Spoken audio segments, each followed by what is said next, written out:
How to add your business to Google Maps. Hello guys, this is Atticus and welcome back to App Hacks. In today's video, I'll teach you guys how you can add your business to Google Maps. So without any further ado, let's dive right into it. The first step is open up your Google Maps and just head over to your location where you have your business. Drop a pin there like this and then swipe up. Now right there you'll find an option that says add a missing place. Just tap on that. After you tap on that, you'll get an option to add your business. Now wait for it while this loads, and right here you will need to add the place. So just add the place, add a category, and you can add whichever category you want.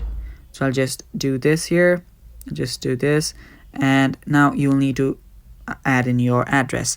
Now just type in your address here. And after you type in your address, make sure that you give the correct address because that is what is gonna appear there. And after you do that, you'll just add it here. Now you will see this.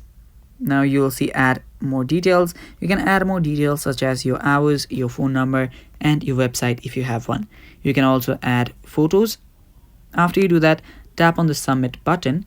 And after you tap on the submit button, it will just add your Google Maps, add your business to the Google Maps. And doing that is really easy. That is basically how you do it. And yeah, that is all for this video. Thanks for watching. Stay tuned for more, and bye bye. Take care.